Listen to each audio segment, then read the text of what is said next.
अंतरिक्ष में दिखने वाली अनजान अजीब चीजें। शटल एस्ट्रोनॉट्स ने कहा है कि उन्होंने ऐसी चीजें देखी हैं जिनका शायद एलियन से संबंध हो। मंगल ग्रह की सतह पर दिखने वाले अजीब ढांचे। कुछ नासा साइंटिस्ट का कहना है कि ये सब लाइट और शैडो का खेल है। और चांद पर किसी खास गुप्त चीज की तलाश। क्या चांद पर पहले पहुंचने की दौड़ उस टेक्नोलॉजी तक पहले पहुंचने की दौड़ थी जो एलियंस ने चांद पर छोड़ी थी? क्या नासा ब्रह्मांड के बारे में जितना जानता है सब बता रहा है, या वो हमें किसी कड़वे सच से बचा रहा है? ब्रूकिंग्स रिपोर्ट में बिल्कुल साफ साफ शब्दों में लिखा है कि किसी को बताना नहीं। अगर बता दिया तो हमारी पूरी सिविलाइजेशन बुरी तरह से हिल जाएगी। भारत में और दूसरे कई देशों में लोग मानते हैं कि अतीत में दूसरे ग्रहों के लोग धरती पर आते थे, लेकिन क्या ये वाकई सच है? क्या एंशिएंट एलियंस की वजह से ही हमारा इतिहास इतना रहस्यमयी है? क्या हम वाकई एलियंस के वंशज हैं? अगर हाँ, तो क्या हमें इसके सबूत नासा की वजह से मिलेंगे? NASA connection. वो कौन थे? वो क्यों आए थे? वो क्या पीछे छोड़ गए?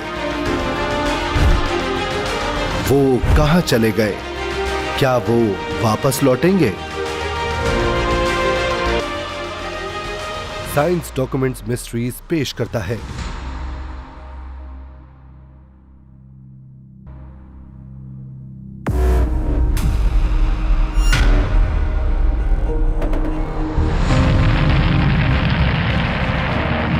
जुलाई सन 1969। कॉन्टैक्ट लाइट ठीक है, इंजन्स रुक गए हैं। हम तुम्हें सुन पा रहे हैं ईगल। ट्रैंक्विलिटी बेस, ईगल ने लैंड कर लिया है। अमेरिकन एस्ट्रोनॉट्स नील आर्मस्ट्रॉन्ग और एडविन बस ऑल्ड्रिन चांद पर उतरने वाले पहले मनुष्य थे। इंसानों का एक छोटा कदम इंसानियत के लिए एक बड़ा कदम साबित हुआ है। हम भी वहां एलियंस थे, सीढ़ी से चांद पर उतरे थे 20 जुलाई 1969 को। बिल्कुल ऐसा लग रहा था कि जैसे जीते जी हमें स्वर्ग के दर्शन हो गए हों। हम चांद तक इसलिए पहुंच पाए क्योंकि हम में हिम्मत थी। हम जोखिम उठाने को तैयार थे और हमारे प्रेसिडेंट हमारे साथ थे।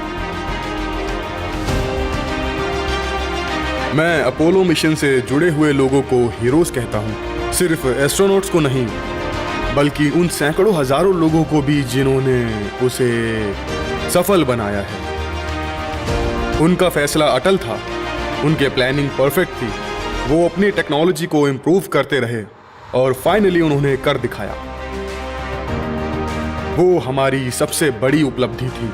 वो ह्यूमन हिस्ट्री की अब तक की सबसे बड़ी साइंटिफिक अचीवमेंट थी। ह्यूस्टन ट्रैंक्विलिटी बेस से बोल रहा हूँ, आप मुझे सुन पा रहे हैं? ट्रैंक्विलिटी बेस बिल्कुल साफ साफ सुनाई दे रहा है। 2.5 घंटे से भी ज्यादा वक्त तक आर्मस्ट्रॉन्ग और ऑल्ड्रिन चांद पर खड़े थे। वीडियो ट्रांसमिशन के जरिए दिख रहा था कि वो दोनों एस्ट्रोनॉट्स पत्थर के टुकड़े इकट्ठा कर रहे थे। उन्होंने तस्वीरें खींची और चांद की मिट्टी में अमेरिका का झंडा भी गाड़ा। वीडियो कैमरा में तो यही सब कैद हुआ, लेकिन क्या कैमरा बंद करके भी उन्होंने वहां कुछ गुप्त कार्य किए थे? प्राचीन एस्ट्रोनॉट थ्योरीज का तो यही मानना है। जब अपोलो 11 पहली बार चांद पर उतरा था तो उन्होंने चांद की कुछ खास जगहों की जांच की थी, और जब वो चांद की परिक्रमा कर रहे थे तो कुछ खास एरियाज ही थे जिन्हें वो गौर से एग्जामिन कर रहे थे और तस्वीरें खींच रहे थे। मन में सवाल आता है कि क्या नासा ने पहले से उन जगहों को चुन रखा था, और उन्होंने उस जगहों को इसलिए चुना था क्योंकि उन पर आर्टिफिशियल स्ट्रक्चर्स बने थे जो जाहिर है नेचर ने नहीं बनाए होंगे और उन्हें ये पहले से पता था।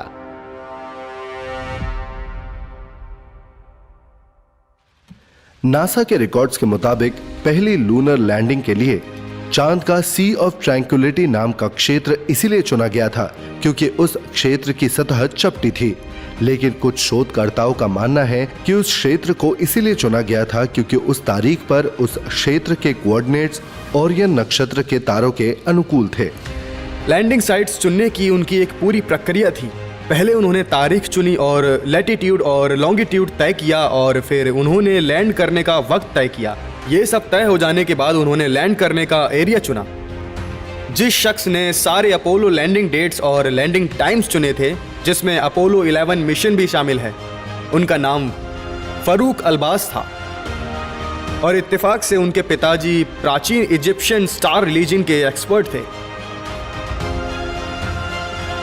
प्राचीन मिस्र की मान्यताओं के मुताबिक ओरियन बेल्ट के ठीक नीचे किए जाने वाले समारोह से एक पवित्र माहौल पैदा होता है और उस माहौल में इंसान मिस्र देव ओसाइरस से संपर्क कर सकते हैं।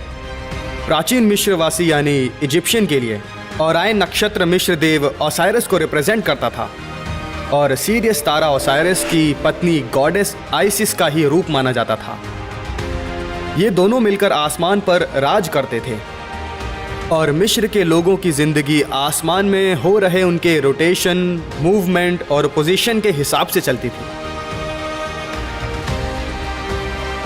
अपोलो 11 जिस दिन और जिस वक्त पर चांद पर उतरा था, उस वक्त ओरायन के 3 सबसे ब्राइट स्टार्स होराइजन पर थे और चांद पर उतरने के ठीक 33 मिनट बाद बज ऑल्ड्रिन, चांद पर चलने वाले दूसरे इंसान, जो एक 33 degree Scottish rite free mission यानी एक गुप्त संस्थान की सबसे ऊंचे दर्जे के सदस्य थे। उन्होंने चांद पर स्पेसक्राफ्ट में ही नील आर्मस्ट्रॉन्ग के साथ ब्रेड ब्रेकिंग सेरेमनी परफॉर्म की थी। उन्होंने ग्लासेस में वाइन डाली, ब्रेड तोड़ा और उसके कुछ हिस्से किए। ये एक तरह की रिलीजियस सेरेमनी है। उन्होंने ये जो कम्युनियन परफॉर्म किया था, वैसे तो ये कैथोलिक भी परफॉर्म करते हैं, लेकिन प्राचीन काल में भी क्रिश्चियनिटी रिलीजन के आने से पहले से ये सेरेमनी परफॉर्म की जाती थी। उसे तब मिस्र देव ओसाइरस को चढ़ावा चढ़ाने की प्रथा कहा जाता था। जिस समय हमारे एस्ट्रोनॉट ने चांद पर लैंड किया, वहां ओरायन नक्षत्र, जिसे ओसाइरस का एक रूप माना जाता है, आसमान के क्षितिज पर ही था। ऐसा कहा जाता है कि कुछ खास मौका और कुछ खास समय पर कुछ रस्में करने से बाहरी दुनिया के जीवों के साथ संपर्क किया जा सकता है। हमारे पूर्वजों के जो पंडित वगैरह थे, या तो टेक्नोलॉजी के जरिए या किसी और के जरिए से उन नॉन ह्यूमन इंटेलिजेंस से संपर्क करते थे जिन्हें वो भगवान मानते थे, और उन्हें संपर्क स्थापित करने की बाकायदा ट्रेनिंग दी जाती थी। जैसे हमारे जमाने में एस्ट्रोनॉट्स को ट्रेन किया जाता है ताकि वो स्पेस में जा सके।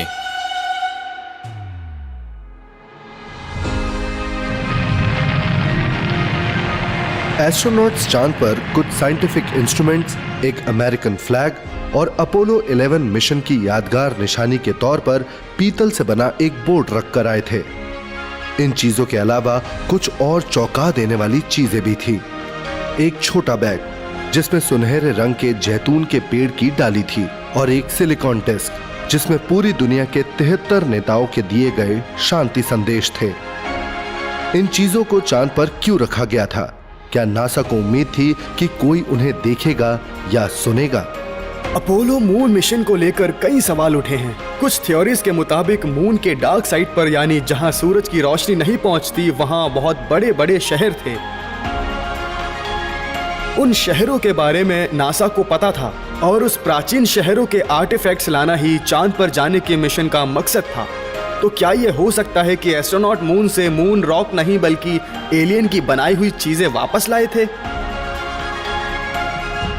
अगर एलियंस पृथ्वी पर आए थे और ऐसा हुआ था, तो हमें चांद पर भी उनके सबूत मिलने चाहिए, क्योंकि वो बीच में चांद पर जरूर रुके होंगे। वो जाहिर है स्पेसशिप में आए होंगे, तो उन्हें शिप में फ्यूल भरने के लिए वहां रुकना पड़ा होगा। अब फ्यूल चाहे कुछ भी हो, कोई रॉ मटेरियल, कोई पत्थर या फिर यूरेनियम, जिससे भी उनकी स्पेसशिप चलती हो, तो हमें चांद पर कुछ ऐसे संकेत ढूंढने चाहिए जिससे ये साबित हो जाए कि हमारे अलावा भी चांद पर कोई आया था। कुछ सालों पहले नासा के स्पेस प्रोग्राम के अफसरों ने ये बात मानी है कि उन्होंने चांद पर उतरने के बाद की वीडियो रिकॉर्डिंग्स को खो दिया है और चांद की सतह पर मिली चट्टानों को भी खो दिया है। प्राचीन एस्ट्रोनॉट थ्योरीज का मानना है कि उन खोए हुए सबूत से हम एलियंस के बारे में काफी कुछ जान सकते थे। कुछ प्राचीन एस्ट्रोनॉट थ्योरीज का यह भी मानना है कि चांद और मंगल ग्रह की तस्वीरों से ऐसा बहुत कुछ जाहिर होता है जो नासा हमसे छिपा रहा है। हम माने या ना माने, लेकिन सच यही है कि हमेशा हमसे उन technologies, advance non human life forms यानी एलियंस के अस्तित्व के बारे में झूठ कहा गया है। और हम लोगों से अब तक सच्चाई छुपाई गई है, जबकि उनका हमारी पृथ्वी से बहुत गहरा ताल्लुक है और उनके होने के सबूत चांद के डार्क साइड पर और मार्स पर मिले हैं। ये मेरा दावा है।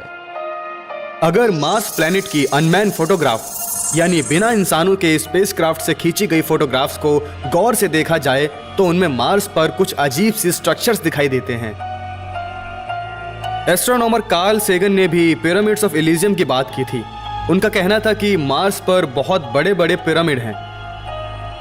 चांद के डार्क साइड की और मार्स की सतह की कुछ तस्वीरें ऐसी हैं जो हमें बिल्कुल चौंका देती हैं। उन तस्वीरों में कुछ अजीब सी रहस्यमयी आर्टिफिशियल चीजें दिखाई देती हैं, मानो प्राचीन इमारतों के अवशेष हों। मैरिनर स्पेसक्राफ्ट की खींची गई मार्स की एक तस्वीर में एक ऐसा चेहरा साफ दिखाई दे रहा था। उस रहस्यमय चेहरे ने हलचल पैदा कर दी थी। लेकिन मैरिनर की ही खींची गई अगली तस्वीर में चेहरा गायब था, लेकिन वहां गेट जैसा कुछ था।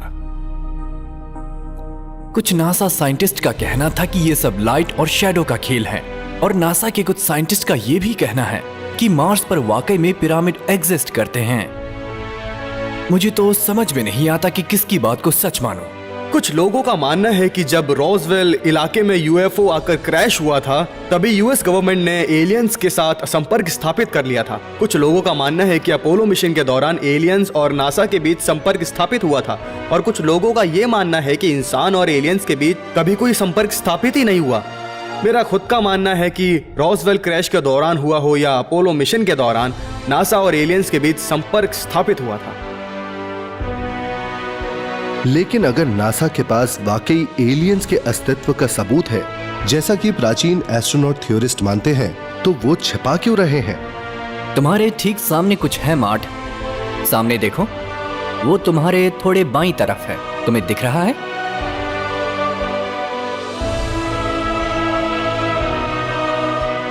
क्या नासा को वाकई चांद पर एलियंस के होने के सबूत मिले हैं? और क्या अंतरिक्ष में वाकई एलियंस और एलियन स्पेसशिप घूमते रहते हैं, जैसा कि स्पेस शटल और इंटरनेशनल स्पेस स्टेशन के एस्ट्रोनॉट्स का मानना है?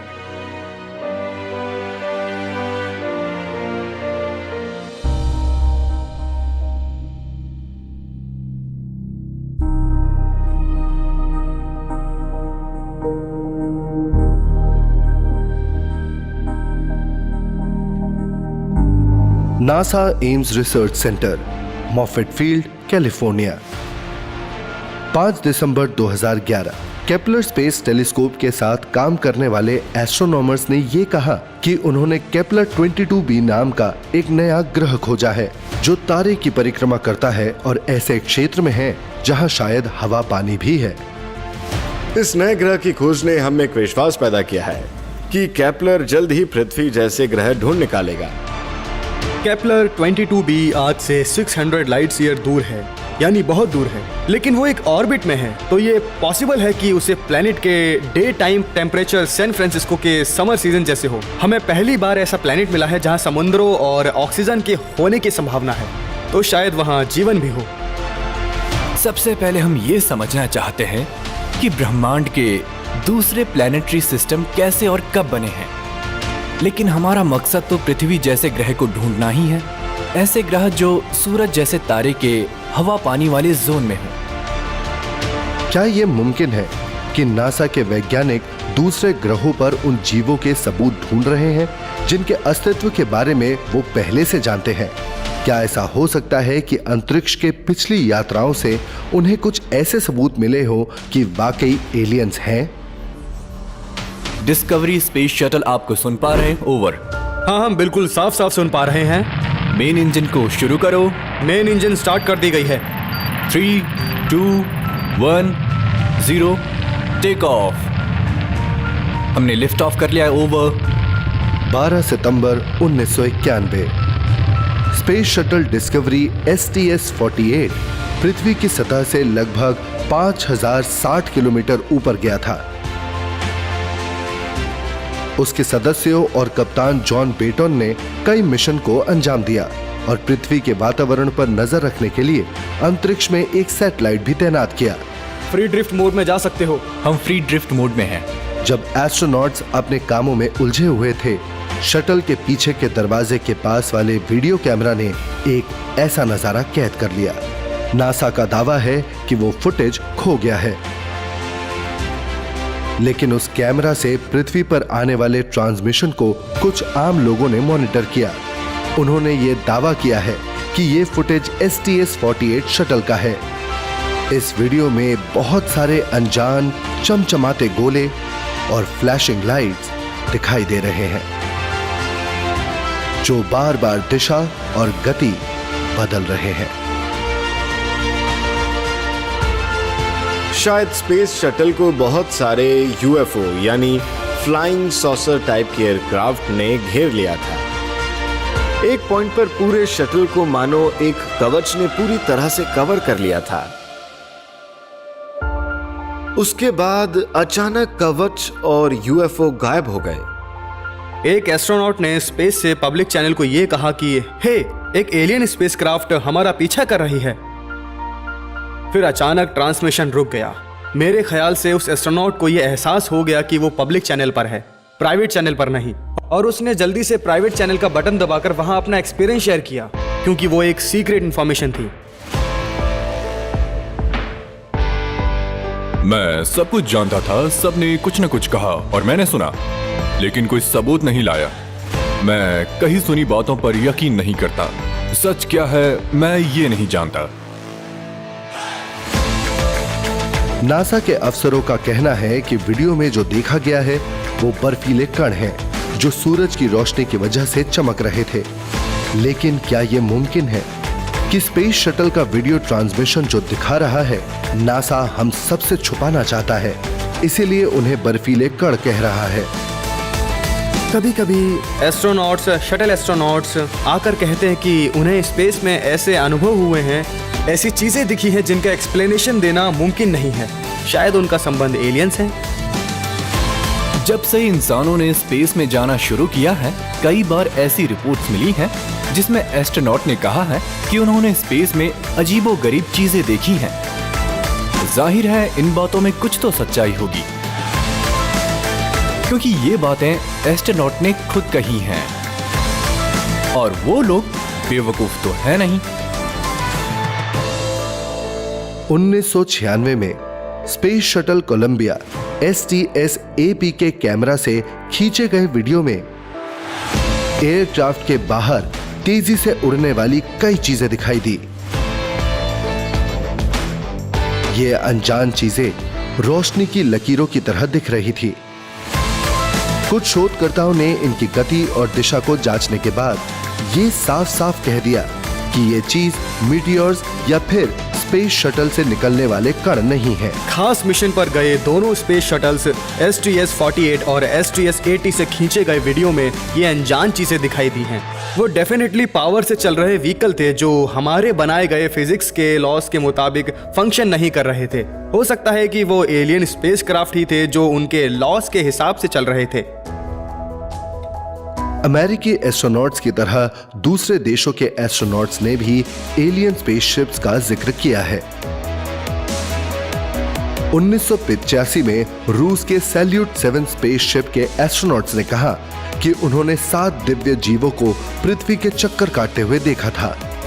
6 रशियन एस्ट्रोनॉट्स ने यह कहा कि जैसे ही उन्होंने स्पेस में अपनी स्पेसशिप के बाहर देखा तो उन्हें परों वाले एंजल्स दिखाई दिए जिन्होंने उनकी स्पेसशिप को घेर लिया। वो इंसानों जैसे ही दिख रहे थे, लेकिन रोशनी में चमक रहे थे और उनके पास अजीब से विंग्स थे और वो स्पेस में उड़ रहे थे। अब 6 लोगों को एक साथ भ्रम तो नहीं होगा, क्या वो एंजल्स किसी तरह के एलियंस थे जिन्होंने स्पेस सूट पहने थे, या फिर वो किसी कवच से घिरे हुए थे? हो सकता है कि वो रूस के स्पेसशिप की जांच करने आए थे और अचानक से बस वो गायब हो गए। अगर एस्ट्रोनॉट्स की ये रिपोर्ट सही है तो क्या हम इसे इस बात का सबूत मान सकते हैं कि एलियंस हमसे संपर्क करने की कोशिश कर रहे हैं? Famous American astronaut Gordon Cooper ने यूनाइटेड नेशंस के सामने यह प्रस्ताव रखा था कि एलियन से संपर्क करने के लिए उन्हें ब्यूरो सेट करना चाहिए। देखिए, सच छुपाए नहीं छुपता। धुआं वहीं निकलता है जहां पर आग होती है। एलियंस की कई तरह की प्रजातियां हैं और वो पृथ्वी पर आते रहे हैं। आजकल से नहीं, काफी लंबे समय से आते रहे हैं। क्या नासा सचमुच हमसे वो सारे सबूत छिपा रहा है जिनसे एलियंस की सच्चाई आम लोगों के सामने आए? शायद इस सवाल का जवाब हमें नासा के ही इतिहास से पता चल सके।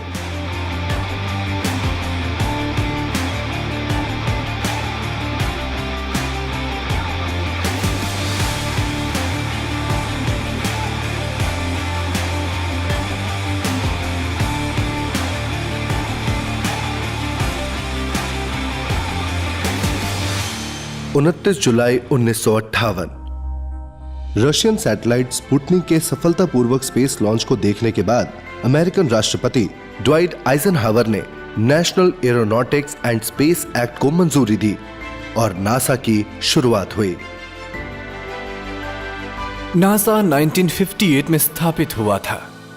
उसके पहले अमेरिका में नाका नाम की एक गवर्नमेंट एजेंसी थी जो एयरफोर्स और आर्मी के बनाए गए स्पेस प्रोग्राम पर काम करती थी। वो एक बेसिक एजेंसी थी।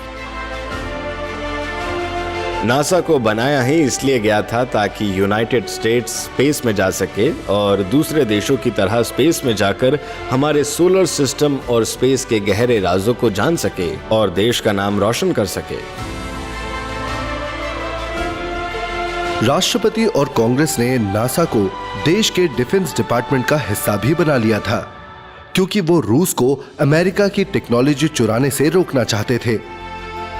लेकिन कुछ लोगों का मानना है कि नासा को रूस से राज छुपाने के लिए डिफेंस का हिस्सा नहीं बनाया, बल्कि इसलिए बनाया गया था ताकि वो अमेरिका के लोगों से राज छिपा सके। बहुत से लोगों को लगता है कि नासा एक असैनिक वैज्ञानिक दल है, लेकिन वो नहीं है। कांग्रेस और नासा के डॉक्यूमेंट्स में साफ साफ लिखा है कि नासा की डिस्कवरी की गई कोई भी चीज नासा जरूरत पड़ने पर आम अमेरिकन से सीक्रेट रख सकता है। नासा ने नासा की स्थापित होने के कुछ समय के बाद ही ब्रूकिंग रिपोर्ट बनवाया था। उस पब्लिक रिपोर्ट को यह तय करने के लिए बनाया गया था कि नासा को अगर एलियंस के बारे में कुछ भी पता चले तो उन्हें क्या करना चाहिए। अगर उन्हें चांद पर या मंगल ग्रह पर एलियंस की बनाई कोई चीजें मिले या एलियंस से डायरेक्ट संपर्क हो तो क्या उन्हें लोगों को बता देना चाहिए? ब्रूकिंग रिपोर्ट में बिल्कुल साफ साफ शब्दों में लिखा है, नहीं, किसी को मत बताना, हमारी पूरी सिविलाइजेशन बुरी तरह से हिल जाएगी, लोगों में आतंक फैल जाएगा।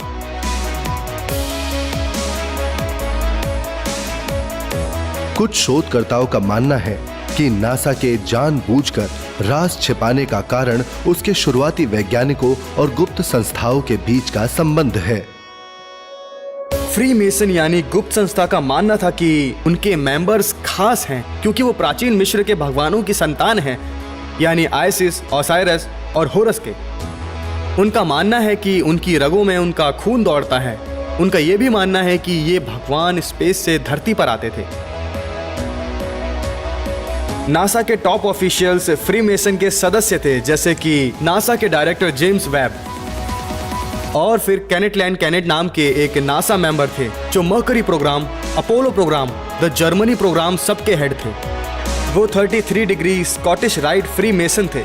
उसके बाद नासा में गोल्डन डॉन या एलिसा क्राउली के फॉलोअर्स भी थे, जैसे जैक पार्सन्स, जिन्होंने जेट प्रोपल्शन लैबोरेटरी या JPL क्रिएट करने में मदद की थी। मतलब एक जैसी सोच वाले लोग एक ही छत के नीचे काम कर रहे थे। ऐसे सीक्रेट सोसाइटी के माध्यम से ज्ञान को पास करने की प्रथा प्राचीन इल्यूमिनाटी एरा से चलती आ रही है, जहां उनका मानना था कि सिर्फ कुछ गिने चुने अक्लमंद ही हैं जो सीक्रेट नॉलेज को हैंडल कर सकते हैं और आम लोगों से बचाकर रख सकते हैं। अब सवाल ये उठता है कि क्या वाकई कुछ सीक्रेट्स हैं जो ये सीक्रेट सोसाइटी पीढ़ी दर पीढ़ी सिर्फ अपने ही सदस्यों को बताते आ रही है? तो ये सोसाइटी मिस्र के राज के समय के सीक्रेट्स भी जानती होगी। क्या प्राचीन मिस्र वासियों की तरह नासा के फाउंडर्स को भी यही लगता था कि इंसान दूसरे ग्रह में रहने वाले एलियंस के वंशज हैं? इन गुप्त संस्थाओं के सदस्यों को अंतरिक्ष यात्रा के बारे में क्या पता है? और क्या इन गुप्त संस्थाओं के राज ने नासा को अंतरिक्ष में पहुंचने में मदद की?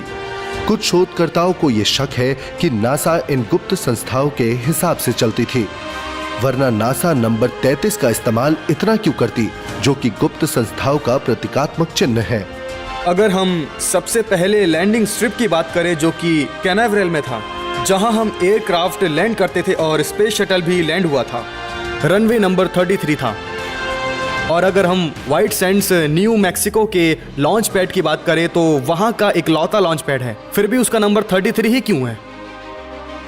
नासा से जुड़ी चीजों में जगह जगह पर आपको 33 दिखाई देगा, और क्योंकि नंबर 33 फ्री मैशनरी से जुड़ा है, तो यही लगता है कि इस नंबर का किसी गुप्त संस्था से तो संबंध नहीं है।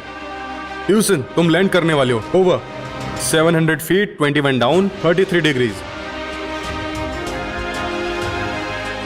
शोधकर्ताओं का मानना है कि नासा के अपोलो स्पेस प्रोग्राम के प्रतीक में भी प्राचीन मिस्र की मान्यताओं की झलक दिखाई देती है। उनका कहना है कि बड़ा सा ए यूनानी देवता अपोलो का ए नहीं है, बल्कि असार का ए है, जो कि मिस्र देवता ओसाइरस का ही दूसरा नाम है। ए के बीच वाले हिस्से में बने 3 तारे इस बात को साबित करते हैं। वो 3 तारे ओरायन बेल्ट के तीनों तारों को दर्शा रहे हैं। ऐसा लगता है मानो ओरायन और ओसिरियस जैसे तारे नासा के लिए बहुत अहमियत रखते हैं, क्योंकि प्राचीन परंपराओं में और खासकर मिस्र की सभ्यता में कहा गया है कि स्पेस गॉड्स यहीं से आए हैं और वो हमारे पूर्वज हैं। शोधकर्ताओं ने इस तरफ भी इशारा किया है कि मर्क्यूरी मिशन पैचेस का जो चिन्ह था, वो भी प्राचीन मिस्र के एक बहुत अहम चिन्ह से मिलता है। अगर मिशन पैचेस को गौर से देखा जाए तो मर्क्यूरी का जो सिंबल है वो इजिप्शियन आर्क से बहुत मिलता है। और सबसे अजीब बात यह है कि नाम आप मर्करी गॉड का यूज कर रहे हैं, जो कि एक ग्रीक गॉड है, लेकिन सिंबल आप ग्रीक माइथोलॉजी की जगह इजिप्शियन माइथोलॉजी का यूज कर रहे हैं। लंदन, इंग्लैंड, 8 सितंबर 1944। एक 13 टन का बैलिस्टिक मिसाइल जमीन से आकर टकराया और फट गया। उसने 3 लोगों की जान ले ली और 17 लोगों को पूरी तरह घायल कर दिया। वेंजेंस वेपन 2 को, जिसे V2 रॉकेट भी कहा जाता था, उसे जर्मनी की नाजी सेना ने जर्मनी से छोड़ा था। ये लिक्विड फ्यूल से चलने वाला हथियार दुनिया का पहला लॉन्ग रेंज गाइडेड मिसाइल था, और ये रॉकेट मिसाइल इंसान की बनाई पहली ऐसी चीज थी जो अंतरिक्ष में गई थी।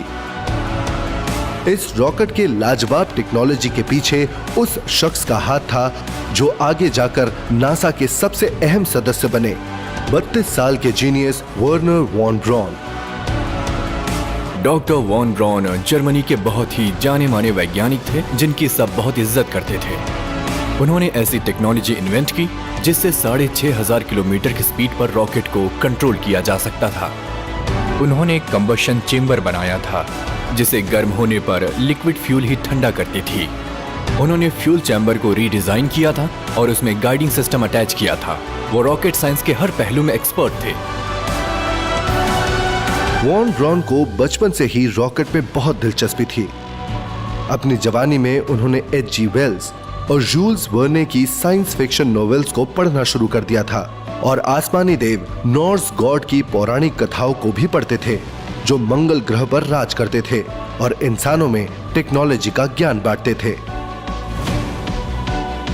वर्नर वॉन ब्रॉन बचपन से ही मानते थे कि इंसान कभी न कभी अंतरिक्ष में जरूर जाएंगे, उन्हें जाना ही होगा। उनके सिर पर जुनून सवार था और वो ये मानते थे कि मानव जाति का एक मकसद है और उन्हें उस मकसद में अहम भूमिका निभानी है।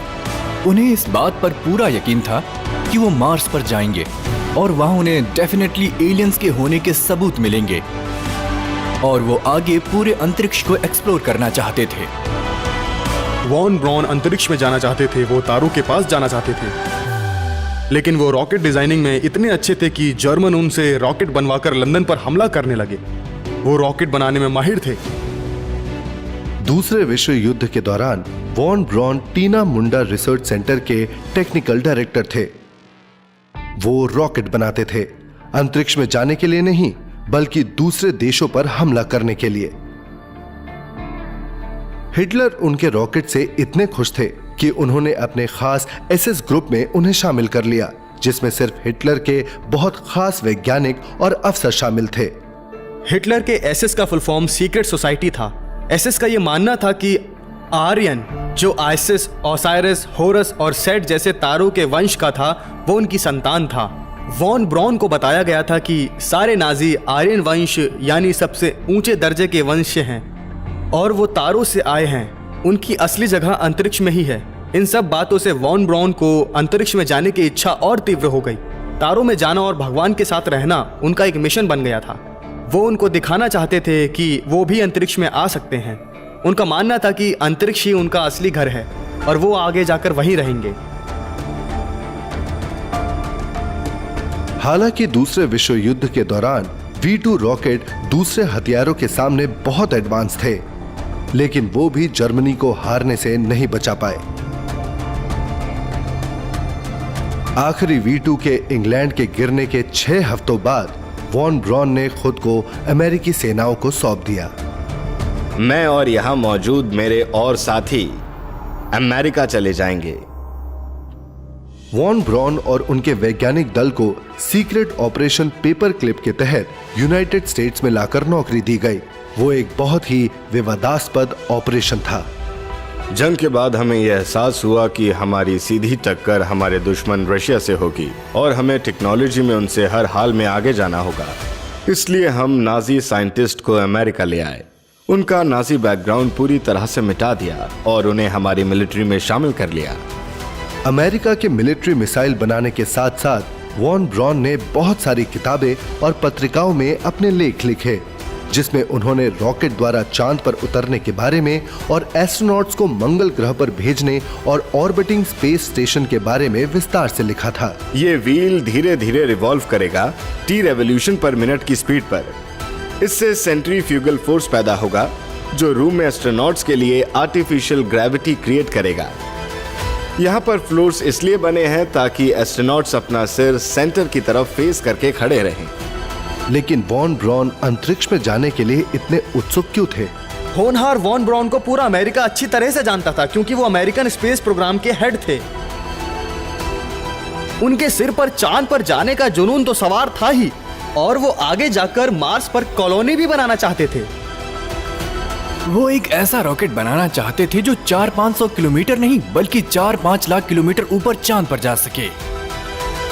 अगर आज हम अच्छी तरह से प्लान करके स्पेस प्रोग्राम के काम में जुट जाएं, तो मुझे यकीन है कि हम 10 सालों के अंदर एक पैसेंजर रॉकेट बनाकर टेस्ट कर लेंगे। Von Braun Jupiter C rocket बनाने में जुट गए थे, जो V2 रॉकेट का बेटर वर्जन था। लेकिन चौंका देने वाली बात यह है कि कुछ ही समय में उन्होंने उससे भी बेटर वर्जन बना दिया। उन्होंने जो सैटर्न F1 रॉकेट बनाया था, वो आज 45 सालों बाद भी सबसे पावरफुल और सबसे भरोसेमंद रॉकेट इंजन है, जबकि उसे 45 साल पहले बनाया गया था। 5 मई 1961 को जब वॉन ब्रॉन को नासा में शामिल हुए 3 साल भी नहीं हुए थे, उनकी बनाई सैटर्न V रॉकेट में एलन शेफर्ड नाम के एस्ट्रोनॉट स्पेस में गए। ठीक 20 दिन बाद 25 मई 1961 को अमेरिका के राष्ट्रपति केनेडी ने ऐलान किया कि जल्द ही अमेरिकन स्पेसक्राफ्ट एस्ट्रोनॉट समेत चांद पर जाएगा। इस दशक में हम किसी भी हाल में चांद पर जाकर दिखाएंगे। इसलिए नहीं क्योंकि ये आसान है, इसलिए क्योंकि ये मुश्किल है, क्योंकि ऐसा करने से हमारे देश की और इंसानियत की प्रगति होगी। हम नामुमकिन को मुमकिन करेंगे। लेकिन national security action memorandum number 271 के मुताबिक राष्ट्रपति केनेडी ने पूरे देश के सामने किए जोशीले ऐलान के बाद नासा की स्पेस प्रोग्राम को चुपके से रूस के साथ हाथ मिलाकर अंजाम देना चाहा। क्या यह सच है? जब इस अंतरिक्ष में पहुंचने की दौड़ में अमेरिका की रूस से आगे निकलने की संभावना ज्यादा थी, तो वो अपने प्रतिबंधित देश के साथ अपनी टेक्नोलॉजी क्यों बांटेंगे? कुछ रिसर्चर्स का मानना है कि इसी दौरान उन्हें चौंका देने वाली सच्चाई का पता चला, और वो सच्चाई ये थी कि एलियंस एग्जिस्ट करते हैं और वो पृथ्वी पर आते थे। क्या दोनों देशों के बीच चांद पर पहुंचने की दौड़ सिर्फ चांद पर पहले पहुंचकर नाम कमाने के लिए थी, या पहले पहुंचकर उस टेक्नोलॉजी को हासिल करना था जिसे एलियंस ने चांद पर छोड़ा था? क्या प्राचीन एस्ट्रोनॉट थ्योरीज का यह मानना सही है कि वॉन ब्रॉन की रॉकेट ने एलियंस का ध्यान आकर्षित किया होगा?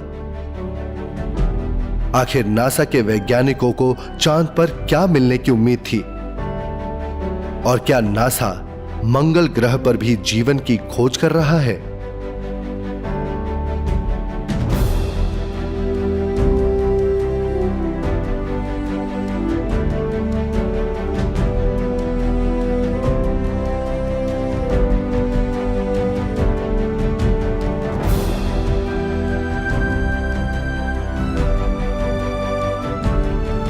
Kennedy space centre, Cape Canaveral, Florida. 3, 2, 1, engine start. 26 नवंबर 2011 को नासा के जेट प्रपल्शन लेबोरेटरी ने अपना 19वां बिना एस्ट्रोनॉट वाला रॉकेट मंगल ग्रह पर भेजा। हम ये अच्छी तरह जानते हैं कि मार्स में अब बहुत ठंडी है और उसका एटमॉस्फेयर बहुत थिन है, लेकिन पहले उसका एटमॉस्फेयर बहुत थिक था और वहां नीला आसमान, बादल, बारिश, पानी, वो सब कुछ था जो जीवन के पनपने के लिए जरूरी होता है। तो ये मुमकिन है कि बहुत समय पहले मंगल ग्रह पर भी जीवन था। लेकिन सवाल ये उठता है कि जब मंगल ग्रह ठंडा पड़ गया तो वो सब कहां गए? तो क्या वो सतह के नीचे रहने के लिए चले गए? हमें तो यही लगता है। अगर वर्नर वॉन ब्रॉन का अंतरिक्ष में जाकर चांद पर इंसान को उतारने का विश्वास, जो सुनने में नामुमकिन लगता है, पूरा हो सकता है, तो ये भी हो सकता है कि उनका मंगल ग्रह पर इंसान को पहुंचाने और बसाने का विश्वास भी पूरा हो जाए। शायद नासा अब भी गुप्त तरीके से उन योजनाओं पर काम कर रहा हो। अगर हम डायनेमिक्स के क्षेत्र में और फिजिक्स के क्षेत्र में 1950 और 60 की दशक में हुए रिसर्च पर गौर करें तो ये बिल्कुल साफ है कि हम स्पेस में ले जाने वाले प्रोपल्शन सिस्टम में लगातार नए नए आविष्कार कर रहे थे। ऐसे आविष्कार जिनकी मदद से हम फ्लाइंग सॉसर बना सकते हैं, जो बहुत आसानी से और बहुत कम समय के अंदर पृथ्वी से चांद पर और पृथ्वी से मंगल की दूरी तय कर सकते हैं। मेरे हिसाब से नासा ने ऐसे फ्लाइंग सॉसर्स बना लिए हैं और शायद ये सीक्रेट नासा में काम करने वाले कई लोगों को भी नहीं पता। ऐसी बातें चल रही हैं कि नासा और दूसरी स्पेस एजेंसी जल्द ही स्पेस में जाकर सोलर सिस्टम को एक्सप्लोर करने वाले हैं और वहां वो मौजूद अलग अलग चीजों से रॉकेट के लिए प्रोपेलेंट, लाइफ सपोर्ट के लिए ऑक्सीजन वगैरह क्रिएट करने की कोशिश करेंगे। बहुत से रिसर्चर्स का मानना है कि नासा दुनिया के सामने जिन मिशंस पर जाते हैं वो दुनिया के लिए सिर्फ एक दिखावा है। अपने असली सीक्रेट मिशन को ढकते हैं और उनके सीक्रेट मिशन में स्पेस में जाने के लिए रॉकेट नहीं बल्कि अलग तरह के एलियन टाइप टेक्नोलॉजी यूज की जाती है। इस सब्जेक्ट पर रिसर्च करने वाले रिसर्चर्स का यह भी मानना है कि वो स्पेस में एंटी ग्रेविटी एयरक्राफ्ट्स में जाते हैं और चांद पर उन क्षेत्र में जाते हैं जो सीक्रेट हैं, जिनके बारे में आम लोगों को बिल्कुल नहीं पता, और उन सीक्रेट एयरक्राफ्ट्स को सीक्रेट एस्ट्रोनॉट चलाते होंगे जिन्हें सिर्फ स्पेस प्रोग्राम वाले और अमेरिकन गवर्नमेंट जानते होंगे। और हो सकता है चांद के उन सीक्रेट बेसिस से ही वो अपने एडवांस स्पेस क्राफ्ट में मार्स पर भी जाते होंगे। वैज्ञानिकों के मुताबिक मंगल ग्रह को पृथ्वी जैसे ग्रह में बदलना संभव है, यानी वहां जीवन का पनपना संभव है। मेरे हिसाब से मार्स टेराफॉर्मेबल है। टेराफॉर्मिंग का मतलब है एक ऐसी जगह पर जीवित चीज को ले जाना जहां जीवन का नामो निशान नहीं है और वहां जीवन की शुरुआत करना। पता नहीं वो दिन कब आएगा जब हमें अपने सारे सवालों के जवाब मिलेंगे, पर एक एस्ट्रोबायोलॉजिस्ट होने के नाते मैं ये कह सकता हूँ कि अगले 25-30 सालों के बाद हमें इस बात के सबूत जरूर मिल जाएंगे कि पृथ्वी के बाहर भी जीवन है। हमें अपने पुराने सवाल का जवाब भी मिल जाएगा कि क्या हम ब्रह्मांड में अकेले हैं। ज्यादातर नासा वैज्ञानिकों का मानना है कि आगे होने वाले अंतरिक्ष की खोज से ऐसे दूसरे ग्रह जरूर मिलेंगे जिन पर जीवन है। लेकिन क्या नासा की अंतरिक्ष यात्रा से इस बात के भी सबूत मिल सकते हैं कि प्राचीन दुनिया के भगवान भगवान नहीं बल्कि एलियंस है? सबसे पहले नासा का मिशन था चांद पर जाना और वहां जाकर इस बात का सबूत लाना कि ब्रह्मांड में हमसे पहले भी एक एडवांस सिविलाइजेशन एग्जिस्ट करता था। दूसरे शब्दों में इस बात का सबूत लाना कि हम आइसिस, ओसाइरस, हॉरस और सेट के वंशज हैं। अब लगता है उनका वो मिशन पूरा हो गया है, लेकिन वो हमें उनके हासिल किए इंफॉर्मेशन और सबूत के बारे में अभी भी किसी कारणवश नहीं बता रहे हैं। नासा ये जानने की कोशिश कर रहा है कि इंसानों का ओरिजिन क्या है, हम कहां से आए हैं, पृथ्वी पर क्यों रहते हैं और यहां से कहां जाएंगे, और हमारा अंतरिक्ष से क्या संबंध है। प्राचीन एलियन थियरी के मुताबिक हमारी शुरुआत यहां पृथ्वी पर नहीं, ऊपर हुई थी, अंतरिक्ष में। हमारे सारे सवालों के जवाब अंतरिक्ष में हैं।